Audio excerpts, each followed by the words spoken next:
Saludos dominicanos en todo el territorio de la República. Hoy martes 4 de abril del año 2006 les traemos otra edición de Agenda Nacional que les llega de lunes a viernes de 1 a 1:30 pasado meridiano por Teleimpacto, Canal 52 del Telecable Nacional y 52 del Cable Aster. Les habla Leopoldo Espaillat Nanita.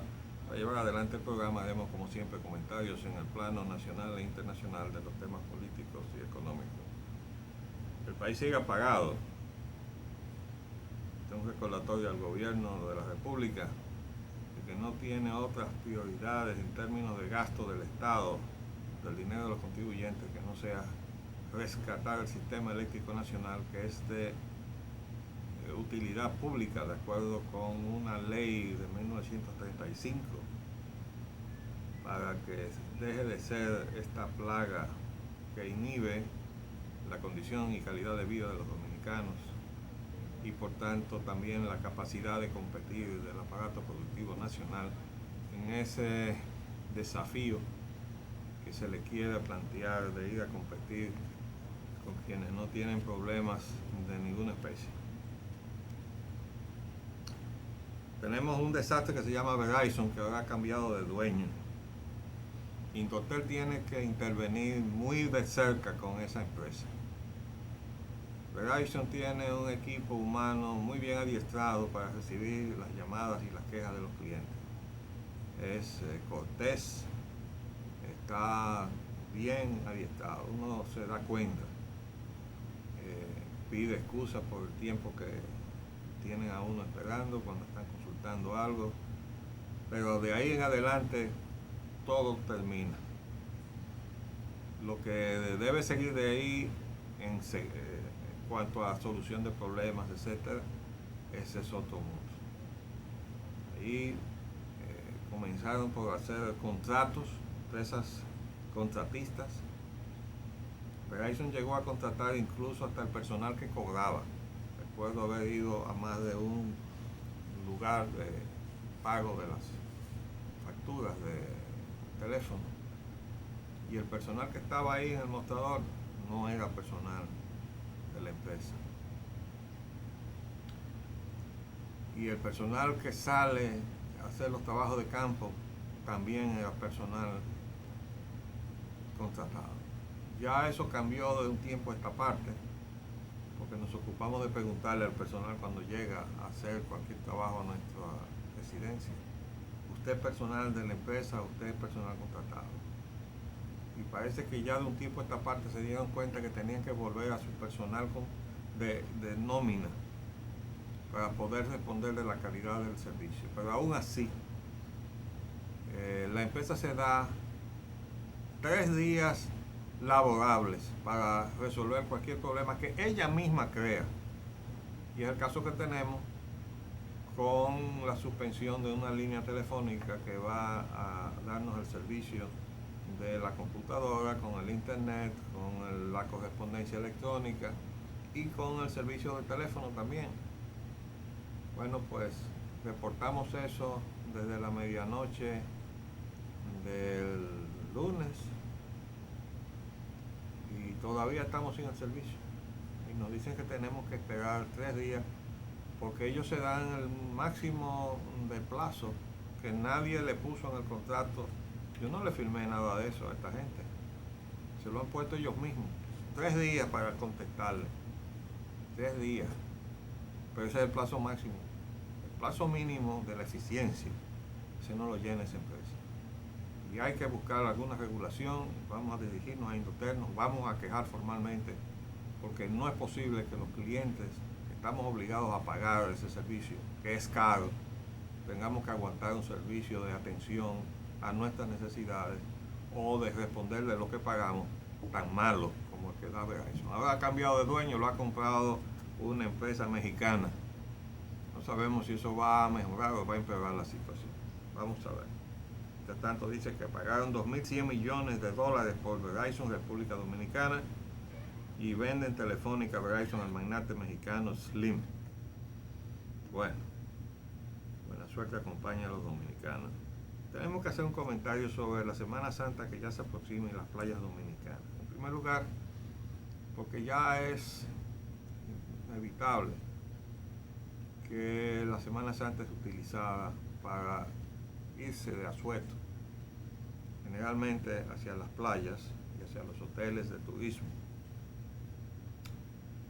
Salió un reportaje sumamente interesante en el Diario Libre. El Diario Libre está sacando cosas interesantes. Este reportaje fue un suplemento del sábado. Dice: arena para todos los gustos. Y nos llamó mucho la atención que en realidad nunca había visto destacar la diferencia de la calidad de arena de nuestras playas. Entonces aquí se ve Boca Chica, aquí se ve Palenque, negro, ¿verdad? Con el componente de hierro que sale de esa zona. Los Patos, donde no hay arena, sino lo que hay es una grava gruesa. Las Galeras, las Terrenas, una arena fina, casi blanca. Bayahibe igual, todo esto son arenas finas pero de distinto color. Punta Cana y Sosúa, que es color ámbar y más gruesa que las demás. Pero nosotros queríamos destacar que hay una información que dice que, precisamente a propósito de buscarle seguridad a todos los que salen, algunos no salen sino a Boca Chica, ya que ellos se llenan de una forma increíble.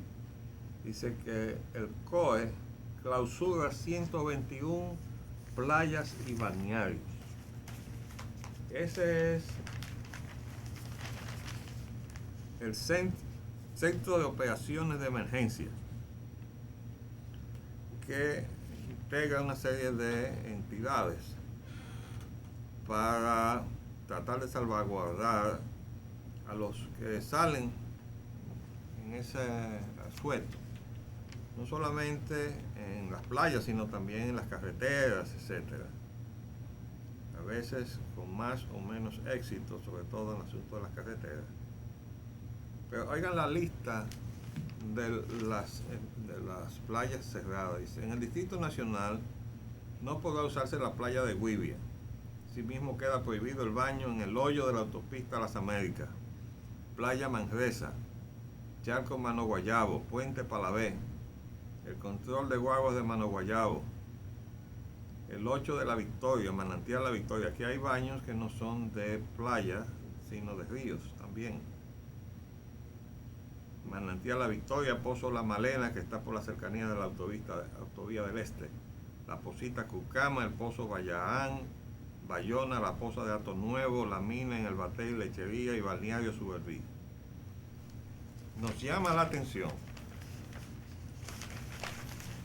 sobre todo en el reportaje, se habla del esfuerzo que hacen algunas entidades hoteleras ubicadas en distintas zonas del país de mejorar la protección de los bañistas en sus zonas y de hacer algún tipo de clasificación de la playa para tratar de alcanzar lo que llaman banderas azules, dice acá, frente al proceso de degradación que registran no pocas playas del país.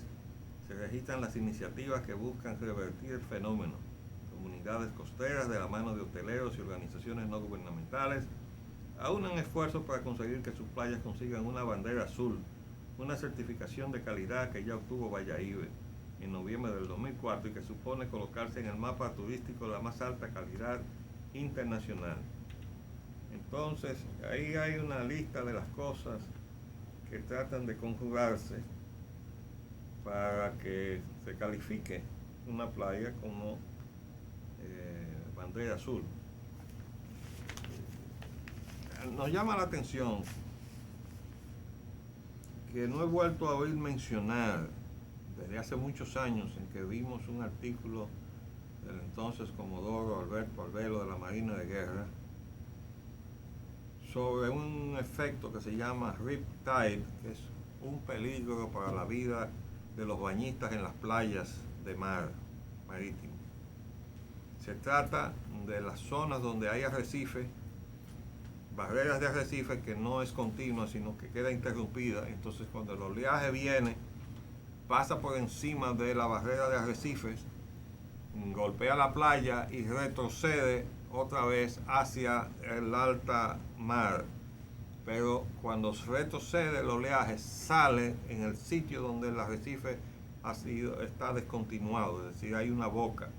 Y esa boca es la vuelta del oleaje hacia el alta mar. Cuando hay bañistas en esa zona, imperceptiblemente el oleaje, desde que va de retroceso, los arrastra hacia alta mar. Cuando vienen a percatarse de que se están alejando de la orilla y tratan de volver a la orilla nadando, están luchando contra la corriente que permanentemente sale por ahí y se ahogan intentando volver a la playa. Esas playas, después de ese artículo del comandante Comodoro Albelo sobre el efecto del rip tide, que es el término en inglés, no creo que tenga traducción en español, pero tide es marea y rip es el efecto de romper, no ha sido tomado en cuenta por ninguna de las autoridades, ni por el COE, que ha cerrado playas. Dice que por efecto de contaminación. Bueno, si fuera por efecto de contaminación en alguna de ellas, que es el caso de Guibia, también debía cerrar la playa de Boca Chica, que aquí tenemos la copia del informe que rindió un barco que tomó muestras de la playa de Boca Chica para confirmar que aquello parece una cloaca. Le leímos algunas de estas cosas a la editora del Diario Libre, que produjo este excelente reportaje, y que hoy sale precisamente otro aspecto del asunto, que es la privatización de las playas. Es decir, la forma en que el desarrollo hotelero, entregado a la inversión extranjera, ha ido sellando las playas de tal manera que los dominicanos no tienen el derecho de acceso a las playas. Porque si los hoteles se colocan uno al lado de otro, forman una barrera de intereses privados a los cuales tú no puedes tener acceso, no puedes pasar, porque eso es terreno privado, pero resulta que esa barra de terreno privado te limita el acceso a la playa, que se supone que es de dominio público. Resulta pues que en otros países, para no ir muy lejos, en Puerto Rico, hay legislación que obliga a mantener un camino de acceso a la playa y también a que existan equipamientos sanitarios y de esparcimiento y de estacionamiento para que el público pueda llegar a las playas que disfrutan los extranjeros que vienen a nuestro país a apoderarse de nuestras playas, porque así hemos hecho el modelo de desarrollo turístico que nos estamos gastando en este país, para que los ministros de turismo de turno, incluyendo el actual, salgan por ahí diciendo que recibimos al año 3.000 o 3.500 o 4.000 millones de dólares, cuando en realidad solamente menos de un 10% de eso se queda en nóminas en el país. Entonces, pero volviendo al caso de Boca Chica, ahí hay de todo. Aquí vemos que dice que hay pseudomonas aeruginosa, Escherichia coli, hay pseudomonas aeruginosas también, Streptococcus fecalis, microorganismos identificados, y Stereobacter aerógenes, Streptococcus fecalis. Eso es el agua de Boca Chica, y ahí va el pueblo a meterse, y la Secretaría de Salud Pública y Medio Ambiente los deja que se metan ahí a contaminarse con esas aguas negras que son el balneario de Boca Chica. Y volviendo a la alerta que hizo en su momento el ya desaparecido Comodoro Albelo, a quien tenemos que agradecerle esa inquietud intelectual y profesional, porque marino como era él de profesión, conocía bien de todos los fenómenos marítimos, y escribió ese artículo, recordamos, en el Listín Diario hace ya muchos años. Lo recortamos en su oportunidad. Desgraciadamente nuestro archivo no está tan bien organizado como para retener cosas tan viejas, y hemos estado tratando de ver cómo recuperamos el alerta y la lista sobre todo de las playas que él dio que estaban precisamente afectadas por el riesgo, que debería estar en rótulos de aviso a la población. Y recordamos que Playa Manresa estaba en eso, y hay varias playas de la costa norte que sí están también con ese riesgo. A cada rato vemos que se ahoga un turista extranjero, probablemente porque no está advertido del riesgo del riptide. Vamos a hacer un paréntesis y volvemos en un... Bien, siguiendo con nuestro temario de hoy, precisamente hablando de playas, tenemos un artículo en el periódico Hoy. Dice: consultor de la Organización Mundial de Turismo opina sobre el asunto de Bahía de las Águilas. Y el titular dice: Bahía de las Águilas no puede albergar hoteles. El reportaje dice lo siguiente: la República Dominicana cometería un tremendo error si llegara a rebajar el grado de protección del Parque Nacional Jaragua para justificar un desarrollo turístico que afectaría el ecosistema con un impacto extremadamente peligroso, advirtió el consultor ambiental de la Organización Mundial del Turismo, OMT, Francesc Giró. El desarrollo sostenible no consiste en justificarlo todo en base a medidas correctoras y compensatorias. En determinados casos hay que saber decir que no. No todo se puede hacer en cualquier lado, por muy bien que se quiera hacer, apuntó Giró, quien estuvo en el país el pasado año evaluando el Parque Jaragua y su posible uso turístico a solicitud de la Secretaría de Turismo. El Parque Nacional Jaragua, y en concreto Bahía de las Águilas, es un área protegida extremadamente frágil que no puede albergar ni hoteles ni desarrollos inmobiliarios de ningún tipo. Sin ningún lugar a dudas, esto tendría un elevado impacto sobre el ecosistema y constituiría un precedente extremadamente peligroso. El precedente extremadamente peligroso es que nosotros dictemos medidas de protección y después no le hagamos caso. Como el asunto de que este técnico haya venido solicitado a la Organización Mundial de Turismo por la Secretaría de Turismo y que el titular de Turismo no le haga caso, que es lo que acaba de hacer con el viaje a Europa, de donde vino pretendidamente con un hecho consumado que afortunadamente el propio presidente tuvo que ponerle un poco de prudencia, diciéndole hay que esperar a que se proyecte o se presente el proyecto y que sea evaluado, etcétera, etcétera. Pero él venía ya con que eso está hecho y ahora se quiere poner en primer lugar las necesidades de esa zona, que hay que rescatarla porque está abandonada, y hay dos o tres voces de esas que siempre tienen beneficios donde quiera que circule el dinero, diciendo que hay que darle paso a eso porque eso es el progreso.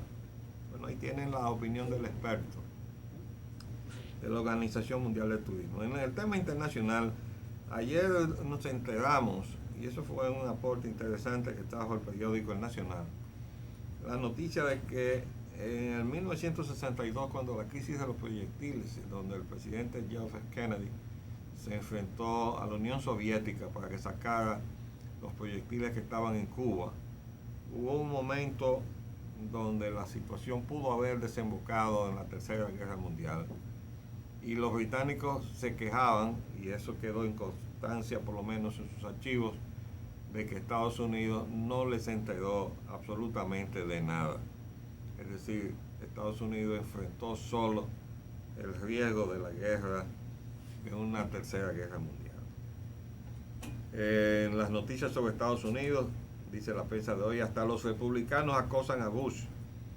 Bueno, el problema de los republicanos es que si van a elecciones presidenciales, ahora tienen elecciones también ¿cómo se llama? Legislativas o de legisladores. Y los legisladores no quieren estar pegados de una administración que donde quiera tiene un problema. Veíamos un titular en la televisión donde en uno de esos estados el candidato no se quería dejar ver junto con el presidente Bush. Son las cosas de la política.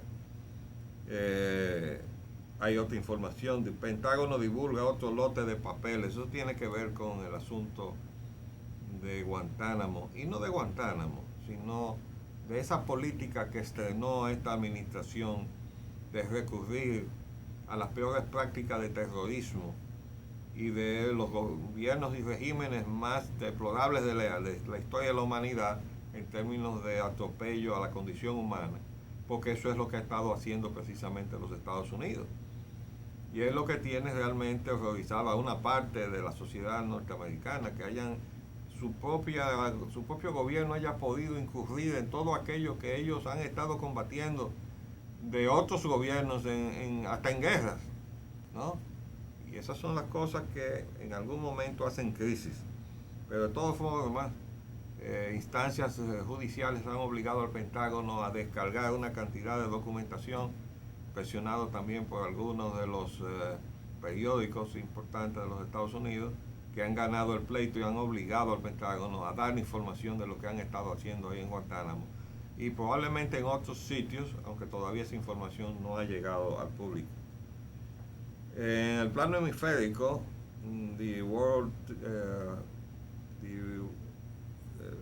la reproducción del listín diario, The Wall Street Journal América, dice que Venezuela no cede e intensifica batalla con las petroleras extranjeras en el país. Bueno, eso lo que quiere decir es que el presidente Chávez está obligando a las empresas que quieren trabajar en Venezuela a base de sacar su petróleo a acogerse a nuevas reglas. Las nuevas reglas crean empresas mixtas y además tienen que pagar impuestos. Y allá todo el que ha estado funcionando sin pagar impuestos, para poder ser considerado que se pueda quedar ahora en las nuevas reglas, tiene que pagar los impuestos que dejaron de pagar. Y allá está todo el mundo en fila pagando, comenzando por Repsol, la empresa española que tiene las barbas de remojo allá en Bolivia. Dice acá, en un esfuerzo por conseguir mejores condiciones, Venezuela confisca campos petrolíferos de Total y de Eni. Esas dos empresas fueron confiscadas precisamente por no obtemperar los emplazamientos que le hizo el gobierno. Y así va el rescate de los intereses latinoamericanos en manos de esta oleada nacionalista que parece ser el mensaje de esperanza de los empobrecidos pueblos de Latinoamérica. Aquí tenemos que en Bolivia Evo Morales plantea con la condonación de la deuda, mientras que, y precisamente se lo plantea al BID, dice el Banco Interamericano de Desarrollo, que hace tiempo que dejó de ser de desarrollo para ser en manos de Enrique Iglesias, esa figura siniestra de la economía latinoamericana. Banco Interamericano de Crecimiento Económico en manos de empresas extranjeras, porque el BID lo que ha hecho es financiar a las empresas que han venido a despojar a nuestros países de nuestras riquezas. Ese fue el caso de Unión Fenosa, cuando el BID le financió las plantas de La Vega, y no recuerdo ahora, se me fue el nombre de la otra. Son dos plantas eléctricas que se hicieron desde una empresa mixta con el Estado, pero las plantas no son mixtas, fueron de Unión Fenosa. Palamara es la otra planta. Palamara y La Vega resulta que son de Unión Fenosa. Y eso lo financió el BID. De modo que vaya usted a ver. Mientras tanto, Ollanta Humala sigue como favorito en el Perú. Y acá en el plano nacional se inicia el juicio de Baninter, pero lo aplazan para fallar la incompetencia del tribunal. Ayer salían las fotografías donde estaba el expresidente Hipólito Mejía y el ex gobernador del Banco Central sentados ahí, que van a ser llamados a dar testimonio sobre cómo se manejó eso. Dice Hipólito que él hizo lo que tenía que hacer. Lo que pasa es que lo que él entendía que tenía que hacer, arrastra al Banco del Progreso y arrastra a su familia, a quien él involucró en esa situación. Él no cuidó ni siquiera a su familia en el torpe manejo de la crisis del Baninter. Después tenemos aquí las informaciones que nos llegan de que el secretario técnico Temístocle Montaz está dictando en ultramar, por allá lejísimo, una charla donde está hablando de la nueva economía dominicana. dice Temístocles Montaje que hemos cambiado el modelo económico. Debían habérselo avisado a los dominicanos, ¿verdad? Dice acá, el secretario técnico de la presidencia considera que en la República Dominicana se está pasando de un modelo de desarrollo económico caracterizado por una visión doméstica a otro caracterizado por una visión global, el cual se sustenta en el crecimiento vía las exportaciones, intensivo en conocimiento, enfocado en bienes y servicios y que enfatiza el desarrollo humano integral. En una charla pronunciada en Belo Horizonte, Brasil, mira dónde fue a dar la charla, en un seminario de inversionistas organizado por la firma de banca de inversión JP Morgan en el marco de la reunión anual del Banco Interamericano de Desarrollo BID, Temístocles Montaje resaltó el cambio que se ha producido en la economía dominicana en los últimos 18 meses. Pero él debe incluir ahí la admisión que ha hecho el presidente Leonel Fernández de que él no cree en la fórmula neoliberal, que él no cree en absoluto en esa fórmula neoliberal, que las cosas que se hicieron en su primera gestión con relación al patrimonio del Estado se hicieron por necesidad, pero no porque él creyera en esas fórmulas. De manera que tenemos un conflicto ahí de filosofía. Vamos a ver cuál prevalece. Por otro lado, dice acá un titular que la eliminación del déficit del Banco Central dependerá del superávit fiscal. Ese déficit del Banco Central es el que se acumuló con la crisis del Baninter y los otros bancos, pero sobre todo con el de Baninter, porque el Banco Central se echó encima el de darle respuesta y garantía al dinero de los ahorrantes, cuando debió echarle mano a los accionistas para que con su dinero invertido en el banco o no, respondieran a los accionistas, porque esa es la función de un accionista en un banco. Eso no fue lo que hicieron. A los accionistas, los grandes accionistas, se les respondió de lo suyo, pero entonces para responderle a los chiquitos hubo que recurrir al Banco Central. Todavía estamos pagando eso, pero ahora resulta que eso depende del superávit. El superávit depende de que le entre más dinero al gobierno, y el gobierno le está entrando dinero por todas partes, incluyendo los aumentos a la gasolina. Cada vez que la Secretaría de Industria y Comercio sube los precios de la gasolina sin que eso responda a la realidad del mercado, y recuerden que no se puede decir que una gasolina que subió internacionalmente en esta semana se puede subir en la misma semana, porque esa gasolina no ha tenido tiempo de llegar al país. Pero la información sí llega inmediatamente y sirve para que la Secretaría de Industria y Comercio o la Shell le diga a Industria y Comercio que hay que subir el precio de la gasolina.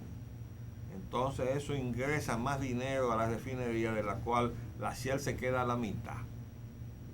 ¿Ustedes me están oyendo?